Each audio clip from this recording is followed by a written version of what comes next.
सेवा जवाहर दोस्तों, मैं राहुल खन्ना के इस वीडियो में आपका स्वागत है। दोस्तों, बहुत सारे वीडियो के ज़रिए मैंने आपको यही बताने की कोशिश हमेशा ही की है कि आप ट्राइबल हो, नॉन ट्राइबल हो, फिर भी यहाँ पे ट्राइबल कल्चर, सभ्यता इम्पॉर्टेंट है। उसी से हम आगे बढ़ सकते हैं, उसी से सारी दुनिया चल सकती है। लेकिन ये बहुत सारे लोगों के जहन में, दिमाग में नहीं आया होगा, क्योंकि उनको यही लगता है कि राहुल खन्ना के वीडियो में आते ही ट्राइबल शुरू कर देता है और कुछ ना कुछ बता के चले जाता है। तो चलिए दोस्तों, आज के वीडियो में मैं आपको वो आईना दिखाता हूँ।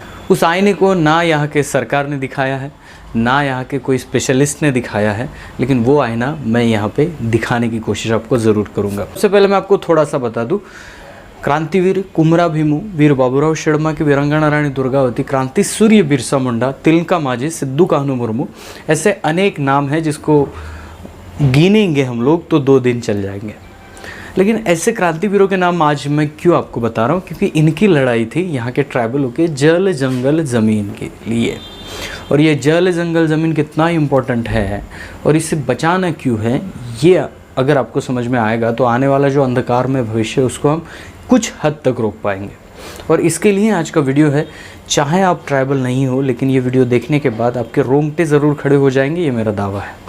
तो इस वीडियो को आपको धीरे धीरे इसलिए समझाऊंगा कि स्टेप बाय स्टेप आपको हर वो बात समझ में आए। पहला तो मेरा आपसे एक सवाल है कि क्या जंगल में रहने वाले ट्राइबलों ने जंगल को ख़राब किया है? उत्तर आएगा, जवाब आएगा नहीं। क्योंकि आज तक अगर ऐसा होता तो जहाँ पे ट्राइबल रहते वहाँ पे जंगल नहीं होता। इसका मतलब ये है कि ट्राइबल लोग जंगल को ख़राब नहीं करते, जंगल को उजाड़ते नहीं हैं, तो उनकी रक्षा करते हैं। यानी अगर जंगल कुछ % आज हमें दिख रहा है तो वो ट्राइबल समुदाय की वजह से ज़रूर होगा। अभी गवर्नमेंट ने कुछ नियम, योजनाएं लागू की है कि हम पेड़ बचाएंगे, हम पेड़ लगाएंगे, ये करेंगे, वो करेंगे। इसके पहले भी ट्राइबलों ने चिपको आंदोलन जैसे आंदोलन को अंजाम दिया है। बात करेंगे, अगर ट्राइबल जिस एरिया में रहते हैं वहाँ की नदी क्या ख़त्म हो जाती है, प्रदूषित होती है? ऐसा बिल्कुल नहीं है, ऐसा नहीं है। आज भी इंडिया के बिहड़ इलाकों में जहाँ पे ट्राइबल रहते हैं वहाँ से जो नदी गुजरी है वो आज भी बहुत अच्छी है, प्रदूषण विरहित है, पॉल्यूशन आज भी उसमें नहीं है। ये हो गई जंगल और जल की बात। ज़मीन की बात करेंगे। ज़मीन की बात यह है कि आज हम खाद, प्लास्टिक, ये सब चीज़ें खेती में जो डाल रहे हैं, मिट्टी प्रदूषण कर रहे हैं, इसके विरोध में ट्राइबल आदमी हमेशा ही खड़ा रहा था। आज भी उसके गाँव में, क्षेत्रों में इन चीज़ों का प्रादुर्भाव बहुत कम है। इसका मतलब ये है कि जल, जंगल, ज़मीन को बचाने की टेक्नोलॉजी ट्राइबलों ने विकसित की। अभी पॉइंट आता है क्यों। ये बहुत बड़ा मुद्दा है कि इन्होंने जल, जंगल, ज़मीन को ही क्यों बचाया। कुमरा भीमू ने जल, जंगल, ज़मीन का ही नारा क्यों दिया। इसके पीछे का लॉजिक जान जाओगे तो आपकी आंखें फटी की फटी रह जाएगी। बहुत सारे लोग ये नहीं बताते, इस वीडियो में आप सीख कर जाइएगा। शायद हमारे पूर्वजों को, यानी पुरखों को ये पता होगा कि ये जो प्राकृतिक सोर्स हैं ये बहुत ही हमारे लिए इम्पोर्टेंट होते हैं। अगर इनको हम पैसे में बांटने लगे, इनको हम खरीद बेचने लगे, तो शायद आने वाला भविष्य कुछ 100-150 सालों में ख़त्म हो जाएगा। मैं ख़त्म होने की बात इसलिए कर रहा हूँ क्योंकि हम तेज़ी से उसी तरफ लपक रहे हैं सब लोग। मैं एक कौम, एक समुदाय की बात नहीं कर रहा हूँ। हम सभी लोग उसी अंधकार में भविष्य में जाने वाले हैं जहाँ से हमारी जो जनरेशन है वो ख़त्म हो जाएगी। ये कोई सीधी और छोटी बात नहीं है, बहुत बड़ी बात है। तो चलिए थोड़ा सा आपको उस भविष्य के बारे में हम बताएंगे। देखिए आज चीज़ें क्या हो रही है। ट्राइबल का पहले सोर्स क्या था? प्राकृतिक संसाधन। जल में से वो मछली निकालता था, खुद का भी पेट पालता था और कभी मछली के भरोसे वो जीता भी था। जंगल में से आप जाएंगे तो फायरवुड मिल जाएंगे, वो वुड भी लाता था, वो जड़ी बूटियाँ लाता था, वो खाने की चीज़ें, सब्जियाँ बहुत सारा जंगल से मिल जाता है। एक गांव का पूरा गुजारा जंगल से हो सकता है। उसके बाद ज़मीन एक ऐसा इम्पोर्टेंट सोर्स है जहाँ से आप अनाज उगाते हो। यानी जल, जंगल, ज़मीन, यह 3 ऐसे सोर्स है। जब तक इंडिया में इन सोर्स को प्राकृतिक संसाधन की नज़र से देखा गया था, इंडिया बहुत खुशहाल था। आप राजाओं की काल की बात करेंगे तो वहाँ पे जल, जंगल, ज़मीन को खरीदा या बेचा नहीं गया था। एक्चुअली बेचा गया था या ये हुआ था, वहाँ पे रजिस्ट्री नहीं होती थी। हाँ, ये तुम्हारा, ये हमारा, बस आप उस पे खाओ, उस पे फसल उगाओ और रहो। लेकिन आज हमारी गवर्नमेंट और हम लोग ज़मीन को एक पैसे का ज़रिया समझने लगे और ये बहुत ही बड़ा पॉइंट है। यहाँ से हम टर्न हो रहे हैं। जल को भी हम कमाने का सोर्स बना चुके हैं।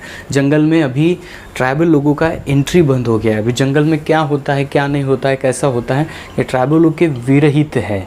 तो अभी जंगल भी धीरे धीरे ख़त्म हो रहा है। गवर्नमेंट आपको बड़ी बढ़िया हेडलाइन में छापती है कि नहीं, यहाँ पे हम ये प्रोजेक्ट बना रहे हैं और ये प्रोजेक्ट देश के विकास में इतना इतना बड़ा योगदान देगा।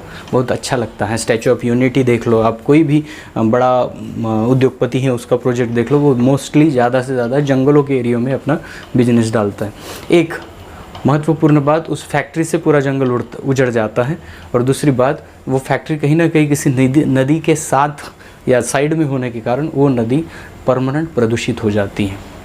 ये दोनों इस फैक्ट्रियों की वजह से होते हैं। इसका मतलब ये नहीं है कि राहुल खन्ना के जी विकास को रोक रहे हैं। जी विकास तो अभी आया ही नहीं, दिखा ही नहीं है। विकास के नाम पे हम लोगों ने जल जंगल ज़मीन के सोर्स को भकास कर दिया। ताज़ा उदाहरण देखेंगे तो छत्तीसगढ़ का हसदेव जंगल देख लीजिए।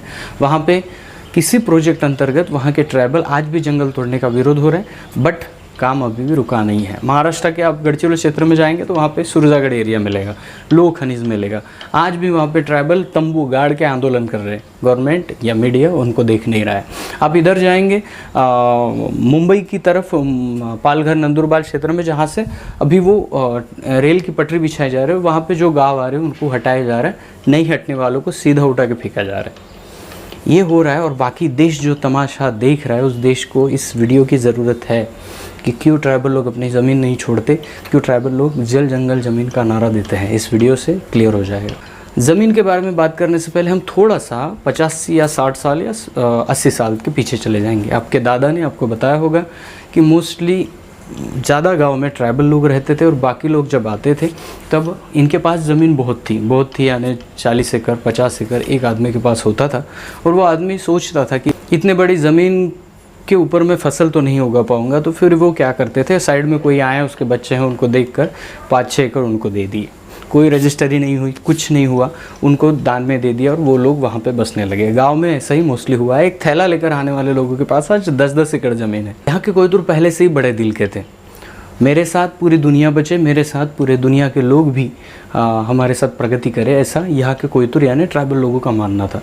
और मोस्टली केसेस में आपके दादा भी यही बताएंगे। आपके बहुत सारे पुरखाओं को आप पूछ के देखिए, वहाँ पे यही बताया जाएगा कि नहीं, हमारा तो बहुत बड़ा ज़मीन था, बट हमारे दादाओं ने इनको दिया, उनको दिया, उसको दिया, ये भी हुआ।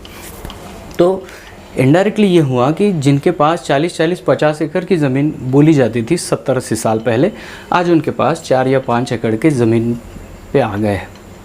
अभी मेरे घर की बात देखिए, 3 एकड़ ज़मीन में हम 2 भाई हैं।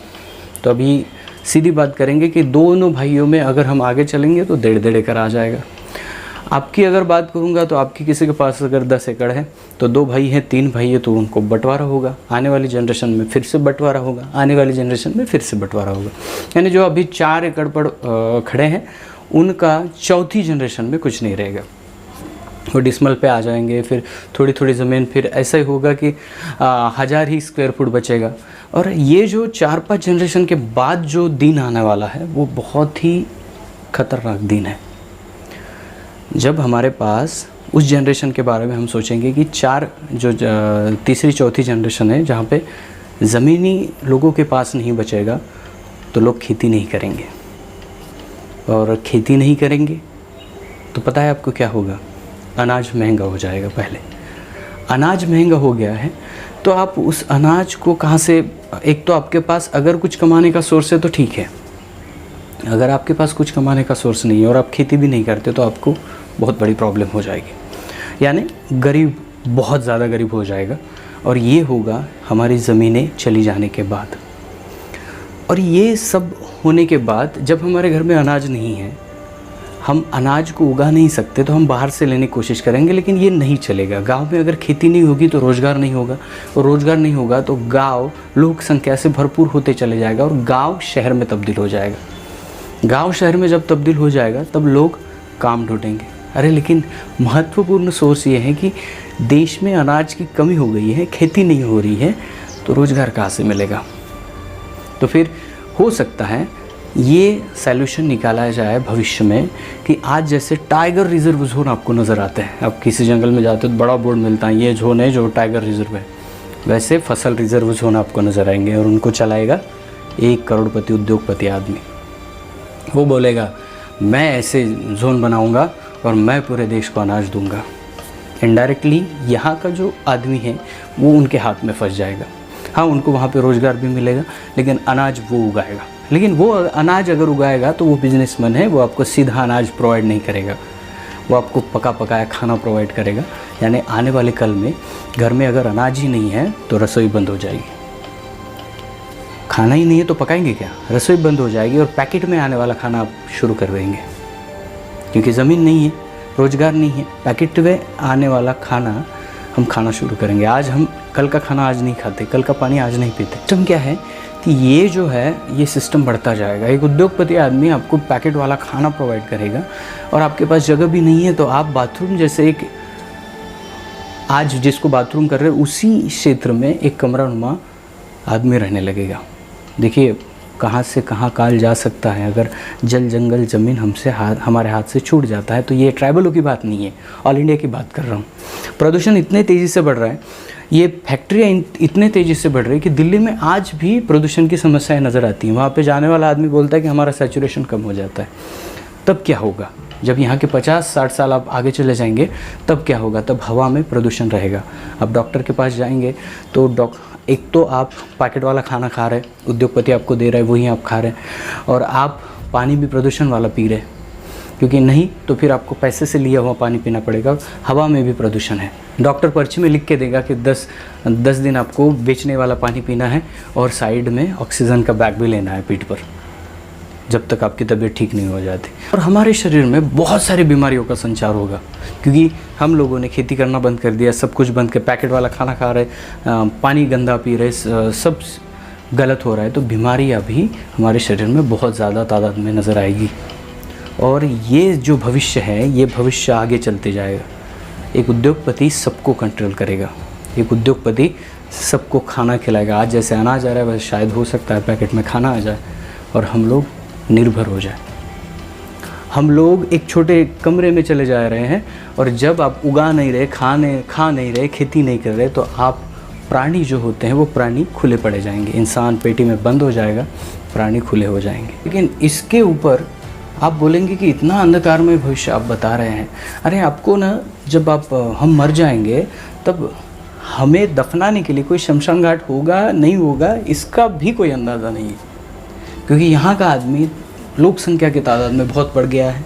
यहाँ पे ज़मीनें बची नहीं है तो खेती तंत्र बंद हो गया है। अब एक उद्योगपति खुद खेती कर रहा है, खुद आपको खाना प्रोवाइड कर रहा है, आप गुलाम बन गए हैं। और ये गुलामी वैसे रहेगी कि आप कितने भी क्रांति कर लो, ये गुलामी नहीं जाएगी, क्योंकि इम्पोर्टेंस जो ज़मीन की थी वो आज आपके पास नहीं है।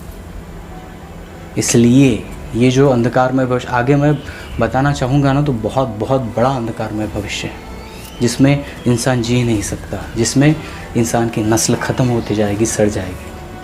अगर ये अंधकारमय भविष्य आगे आने वाली जनरेशन को, हमें भी आज लाइट लग रहा है कि ऐसा होगा, अगर ऐसा होगा तो कुछ नहीं बचेगा।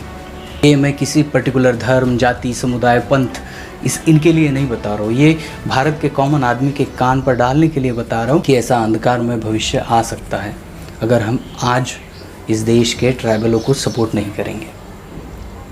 कहीं पे डैम बनता है तो वहाँ के ट्राइबल लोग बहुत ज़्यादा तादाद में उसका विरोध करते हैं। कहीं पे फैक्ट्री लगती है तो ट्राइबल लोग उसका विरोध करते हैं। इसका मतलब ये नहीं है कि ट्राइबल लोग हमेशा ही माओवादी के साथ में काम करते हैं, लेकिन यहाँ के लोग उनको मारकर माओवादी ज़रूर घोषित कर देते हैं। ट्राइबल लोगों ने ये कहा कि आप अपना विकास करिए, हम ना नहीं बोल रहे हैं, लेकिन आप ऐसे ज़मीनों पर करिए जहाँ पे जंगल ना उजड़े। आप ऐसे ज़मीन को लीजिए जहाँ पे तो फसल नहीं उगती, ऐसे ज़मीन को आप टारगेट करिए। लेकिन आप हरे भरे जंगलों को ख़त्म कर दे रहे हैं। हरे भरे तो ऑक्सीजन कहाँ से आएगा? अगर ऑक्सीजन नहीं रहेगा, जंगल नहीं रहेंगे तो बारिश नहीं होगी, बारिश नहीं होगी तो ज़मीन पे जल कहाँ से रहेगा? और जल ही नहीं रहेगा तो आप जिएंगे कैसे? इसलिए ये प्रकृति के 3 जो सोर्स है, जल, जंगल और ज़मीन, इसके ऊपर ट्राइबलों ने हमेशा ही अपना अधिकार बताया है और उसको बचाने की कोशिश की है। अधिकार बताया, मैं जल, जंगल, ज़मीन का नारा बताता हूँ तो यहाँ से क्या आप मुझे आपकी अपनी ज़मीन दे देंगे? ट्राइबल लोगों ने जल, जंगल, ज़मीन का नारा देने के पीछे बहुत बड़ा दिमाग लगाया कि इसको बचाया जाए, इसको नाश होने से बचाया जाए। मिट्टी प्रदूषण आज बहुत बड़ी तादाद में, प्लास्टिक हमारे देश की बहुत बड़ी समस्या बन चुकी है। जल की बात करेंगे तो जितनी सारी फैक्ट्रियाँ लगी हैं, नदी किनारे लगी हैं, और नदी में जो जल प्रदूषण हो रहा है, लोग बीमार पड़ रहे हैं, वो सभी उन फैक्ट्रियों की देन होती है, इसलिए वो जल प्रदूषण हो गया। जंगल की बात करेंगे तो जंगल आज उजड़ते जा रहे हैं, और जो इनका विरोध कर रहे हैं, जो आंदोलन कर रहे हैं, उनको पूरा देश सपोर्ट नहीं कर रहा है, क्योंकि देश वाले लोग, कॉमन आदमी ये जानता है, ये मानता भी है कि ये लोग कर रहे हैं ना, इनकी दिक्कत है, मेरी नहीं, इनका प्रॉब्लम है, ये आंदोलन कर रहे हैं, मैं इनमें क्यों जाऊँ। ट्विटर पे आज जो ट्रेंड होता है वो कुछ अलग होता है, और देश में जो गंभीर मामला चल रहा होता है वो कुछ अलग होता है। मीडिया को एक ही पॉइंट बताया जाता है कि आपको ऐसे बताना है, मीडिया वही बताती है जो उनके आका उनको कहते हैं, और इससे हम लोग एक दूसरे से दूर हो रहे हैं। ट्राइबलों ने हमेशा ही यहाँ पे बलिदान इसलिए दिया है कि जल, जंगल, ज़मीन बचे। अगर ये बची रहे, शायद किसी के भी हाथ में हो, लेकिन हाँ, इसको पोल्यूशन से बचाना बेहद ज़रूरी है। और सभी को एक बात मैं कहना चाहूँगा यहाँ से कि ये जो आइडियाज़ हैं ये मेरे नहीं हैं। डॉक्टर टेकम जी हमारे चैनल पे आए थे अमरकंटक में, उनका वो वीडियो आपने अगर देखा नहीं है तो प्लीज़ देख लीजिए। उनके ये वीडियो से ये सार लेके मैं आपको थोड़ा सा और क्लियर करके मैं यहाँ से बता रहा हूँ। डॉक्टर टेकम जी की एक आर्थिक गोंडवाना गंड व्यवस्था है, जिस व्यवस्था को वो लोगों के सामने ला रहे हैं। उनका ये कहना है कि राष्ट्रपति भी हमारा ट्राइबलों का हो और प्रधानमंत्री भी हमारा ट्राइबलों का हो, वो भी आ जाए, फिर भी वो घटते हुए ज़मीनों को नहीं बचा पाएगा। इस पे इलाज क्या है? इस पे इलाज एक है कि हम किसी उद्योगपति के गुलाम बनने से पहले हमारे पास ऐसा पैसे का सोर्स बने, ऐसी हमारी वर्ल्ड बैंक बने, जिससे हम लोग खुद ऑपरेट कर सकें। और ये सभी लोगों की ज़रूरत है, ये सिर्फ ट्राइबलों की ज़रूरत नहीं है, ये सभी लोगों की ज़रूरत है। तो अगर ये हो जाता है तो आने वाले सालों में कम से कम हम उद्योगपतियों को के हाथ के गुलाम तो नहीं होंगे। हमारा एक बैंक होगा। उसके लिए टेकम जी बोलते हैं कि आपके आय का, यानी आपके पेमेंट का, आपके जो भी आपका पेमेंट होता है, जो भी आप कमाते हैं, उसका 1% जमा करिए, और वो आगे चलकर हमारे भविष्य को बनाएगा। तो इसलिए उनके आर्थिक गंड व्यवस्था है, उनका एक साइट भी है जहाँ पे आप उनको गूगल पे जाके पढ़ सकते हैं, नारवन टेकम जी को। अगर चाहूँगा कि आगे चलकर उनको मेरे चैनल पर लाऊं, इस अंधकार में भविष्य को टालने के लिए हम क्या कर सकते हैं, ये भी हम उनसे पूछेंगे। लेकिन दोस्तों देखिए, मैंने कहा था कि भविष्य बहुत बहुत गहरा और अंधकारमय है। इसको अगर बदलना है तो सभी को एक निवेदन है, लाइफ में कुछ भी करिए, ज़मीन को मत बेचिए। आप ये कोशिश करिए कि आप जाते समय अपने पुरखों के लिए थोड़ी सी ज़मीन बचा के रखिए, अपने आने वाले जनरेशन के लिए थोड़ी ज़मीन उनके हाथ में भी दीजिए, और उनको भी यही बताएं कि ज़मीन कितनी इम्पोर्टेंट होती है। अगर ज़मीन चली जाएगी तो बहुत बड़ा भविष्य आपकी राह देख रहा है। इस वीडियो को बनाने का तात्पर्य ये है कि यहाँ पे जिन लोगों को लगता है कि ट्राइबलों के क्रांतिवीरों ने सिर्फ ट्राइबलों के लिए किया, उनको ये बताना है कि ट्राइबलों के क्रांतिकारों ने, यानी पुरखों ने, वो आपके भी पुरखा हैं, तो उन्होंने जल, जंगल, ज़मीन को बचाने के पीछे का कारण ये था कि आने वाली नस्लें, आने वाली जनरेशन सुखमय, शांतिमय जीवन जिए। लेकिन ऐसा आज नहीं होते दिख रहा है, और ट्राइबल आज प्रॉब्लम में है। ट्राइबल अब आज आंदोलन कर रहा है तो उनको कॉमन आदमी सपोर्ट नहीं कर रहा है। वो कहते हैं आदिवासी हैं, उनको क्यों सपोर्ट करें। लेकिन वो जिस प्रॉब्लम के साथ लड़ रहे हैं, आगे आने वाले 2-4 जनरेशन में वो प्रॉब्लम आपके साथ शुरू हो जाएगा। अभी भी वक्त है। कहीं भी आपको ट्राइबल आंदोलन करते नजर आए, कहीं भी आपको ट्राइबल जंगल बचाते हुए नजर आए, प्लीज़ उनका सपोर्ट करें, उनके साथ खड़े रहे। आने वाला भविष्य सुखमय और सफल होगा। इस वीडियो को देखने के बाद आपकी राय क्या है मुझे कमेंट में ज़रूर बताइए। आपको कमेंट में मैं ज़रूर रिप्लाई करूँगा। उसके पहले हमारे चैनल पर ज़रूर जाइए, और वहाँ पे वीडियो के डिस्क्रिप्शन में आपको बहुत सारे ई बुक्स मिलेंगे, जिस ई बुक को मैंने लिखा है खुद, और मेरे बुक्स को आप वहाँ पे डाउनलोड करके पढ़ सकते हैं। यही रुकता हूँ, मिलता हूँ अगले वीडियो अगले टॉपिक के साथ। तब तक के लिए जय सेवा, जय जोहार, जय आदिवासी, जय गोंडवाना, जय भीम।